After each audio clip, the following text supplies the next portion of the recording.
दोस्तों, हर साल रेलवे में बहुत सी वैकेंसीज निकलती है। इन्हीं में से एक होती है रेलवे स्टेशन मास्टर की, जो कि एक स्टेशन पर ट्रेनों की आवाजाही को मैनेज करने का काम करते हैं। और स्टेशन मास्टर का पद बहुत ही जाना माना पद है और बहुत से कैंडिडेट का यह सपना होता है।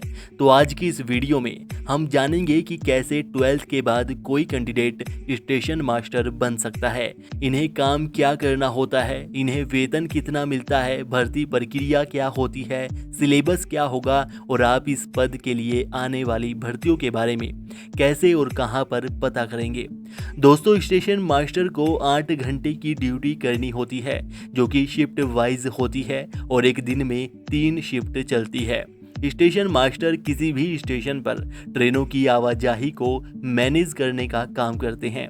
उस रेलवे स्टेशन पर कौन सी ट्रेन किस समय आएगी, वह कौन से ट्रैक से गुजरेगी, इसके लिए अपने केबिन से पटरियों को बदलना, सिग्नल्स को ऑपरेट करना और यह सुनिश्चित करना कि स्टेशन पर सभी कुछ नियमों के अनुसार चल रहा है। इसके साथ ही अपने स्टेशन पर यात्रियों की सुख सुविधाओं का ध्यान रखना, उन्हें किसी तरह की कोई समस्या ना हो, साथ ही स्टेशन के रख रखाव, साफ सफाई करवाना आदि इस तरह के बहुत से कार्यों की जिम्मेदारी स्टेशन मास्टर की होती है। तो अगर बात करें वेतन की, तो स्टेशन मास्टर को प्रति माह 40,000 से 50,000 रुपये के लगभग वेतन मिलता है, जो कि समय के साथ साथ साल दर साल बढ़ता रहता है। अब जान लेते हैं प्रमोशन के बारे में। तो स्टेशन मास्टर का प्रमोशन 2 तरह से होता है, एक नॉर्मल प्रमोशन और दूसरा डिपार्टमेंटल एग्जाम के द्वारा। सबसे पहले जानते हैं नॉर्मल प्रमोशन के बारे में। स्टेशन मास्टर बनने के कुछ सालों के बाद कैंडिडेट का प्रमोशन एडिशनल स्टेशन सुपरिटेंडेंट के रूप में होता है, जिसके बाद कैंडिडेट का प्रमोशन स्टेशन सुपरिटेंडेंट के रूप में होता है, जिसके बाद असिस्टेंट ऑपरेशन मैनेजर और फिर डिविजनल ऑपरेशन मैनेजर के रूप में कैंडिडेट का प्रमोशन होता है। और दूसरा होता है डिपार्टमेंटल एग्जाम के द्वारा, जिसमें स्टेशन मास्टर के रूप में 5 साल कार्य करने के बाद कैंडिडेट डिपार्टमेंटल एग्जाम पास करके सीधे असिस्टेंट ऑपरेशन मैनेजर के पद पर प्रमोशन पा सकते हैं। और दोस्तों, स्टेशन मास्टर बनने के लिए कैंडिडेट का ग्रेजुएशन पास होना ज़रूरी होता है, फिर चाहे कैंडिडेट ने ग्रेजुएशन किसी भी विषय से पास की हो। और कैंडिडेट की आयु सीमा 18 से 33 साल के बीच में होनी चाहिए, जिसमें ओबीसी वालों को 3 साल की और SC ST वालों को 5 साल की छूट दी जाती है। और इसके लिए RRB का NTPC एग्ज़ाम देना होता है, जिसमें CBT 1 और CBT 2 पेपर होते हैं। CBT यानी कंप्यूटर बेस्ड टेस्ट, जो कि कंप्यूटर पर देना होता है, जिसके बाद कंप्यूटर बेस्ड एप्टीट्यूड टेस्ट होता है, फिर डॉक्यूमेंट वेरिफिकेशन और मेडिकल लिया जाता है। तो CBT 1 में जनरल अवेयरनेस के 40 प्रश्न, मैथमेटिक्स के 30 प्रश्न, जनरल इंटेलिजेंस और रीजनिंग के 30 प्रश्न पूछे जाते हैं। इस तरह से ये 100 नंबर के 100 प्रश्न पूछे जाते हैं, जिसमें 1.5 घंटे का समय दिया जाता है। इसमें सभी ऑब्जेक्टिव प्रश्न होते हैं और 1/3 नेगेटिव मार्किंग होती है। और CBT 2 के पेपर में जनरल अवेयरनेस के 50 प्रश्न, मैथमेटिक्स के 35 प्रश्न, जनरल इंटेलिजेंस और रीजनिंग के 35 प्रश्न पूछे जाएंगे। इस तरह से 120 नंबर के 120 प्रश्न पूछे जाते हैं, जिसमें 1.5 घंटे का समय दिया जाता है। इसमें सभी ऑब्जेक्टिव टाइप प्रश्न पूछे जाते हैं और 1/3 नेगेटिव मार्किंग होती है। और दोस्तों, इन दोनों पेपर का सिलेबस सेम ही होता है, बस प्रश्नों की संख्याएं ज़्यादा और कम होती है।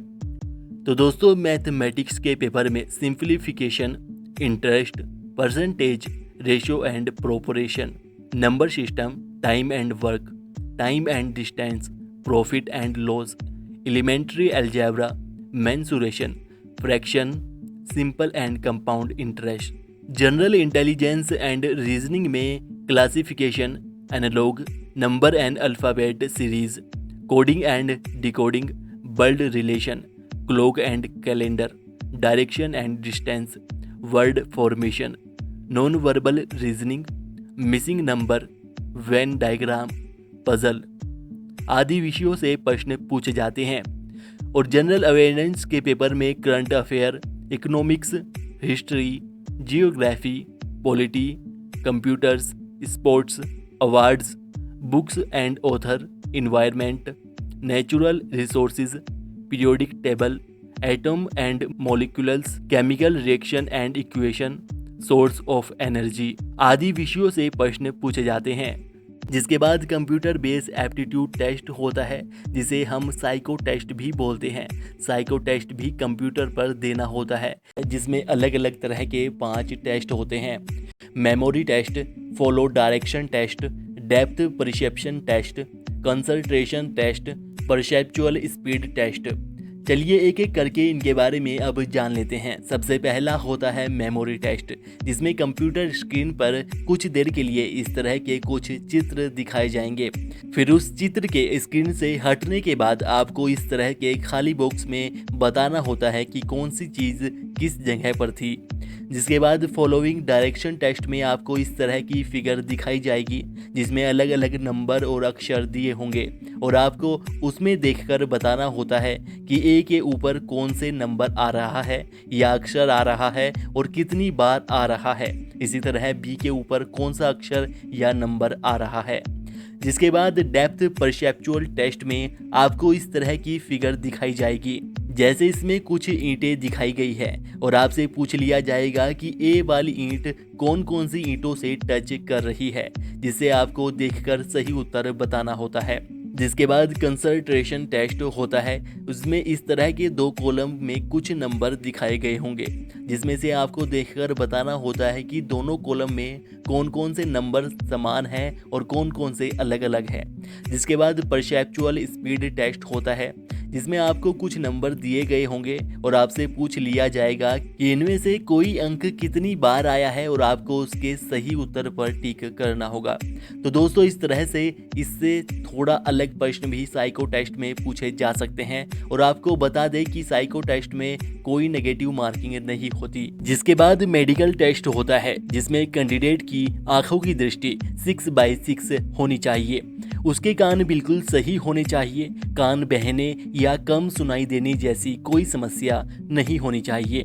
कैंडिडेट में कलर ब्लाइंडनेस जैसी कोई समस्या भी नहीं होनी चाहिए। कलर ब्लाइंडनेस टेस्ट करने के लिए कैंडिडेट को इस तरह के पेपर दिखाए जाते हैं, जिनके बीच में एक अलग रंग का नंबर लिखा होता है, जिसके बारे में कैंडिडेट को बताना होता है। ब्लड टेस्ट और चेस्ट एक्सरे आदि इस तरह के टेस्ट करवाए जाते हैं। के बाद डॉक्यूमेंट वेरिफिकेशन होता है, जिसमें कैंडिडेट को 10th 12th की मार्कशीट, ग्रेजुएशन की है या कोई डिप्लोमा किया है तो उसका सर्टिफिकेट भी ले जा सकते हैं।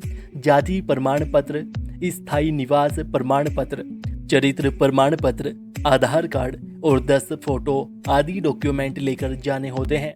जिसके बाद सिलेक्टेड कैंडिडेट को 6 महीने की ट्रेनिंग पर भेज दिया जाता है और इस तरह कोई कैंडिडेट स्टेशन मास्टर बनता है।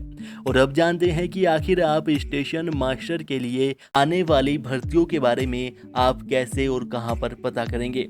तो इसके लिए आपको गूगल पर rrbcdg.gov.in सर्च करना होगा। जिसके बाद आप रेलवे रिक्रूटमेंट बोर्ड की ऑफिशियल वेबसाइट पर आ जाएंगे और यहीं पर नीचे आने पर आपको रेलवे में चल रही सभी लेटेस्ट भर्तियां दिख जाएगी और स्टेशन मास्टर की भर्ती के बारे में भी आपको यहीं पर नोटिफिकेशन मिलेगी, जिसके लिए आप अप्लाई कर पाएंगे। तो दोस्तों ये था स्टेशन मास्टर बनने का कंप्लीट प्रोसेस। इससे संबंधित अगर आपका कोई भी सवाल है तो आप बेझिझक हमें नीचे कमेंट करके पूछ सकते हैं, हम आपके लिए उस टॉपिक पर भी वीडियो बना देंगे। तो इस वीडियो को लाइक और अपने दोस्तों में शेयर कीजिएगा और चैनल पर पहली बार आए हैं तो ऐसे ही और वीडियोज़ के लिए चैनल को सब्सक्राइब करके बेल आइकन दबा लीजिएगा। धन्यवाद।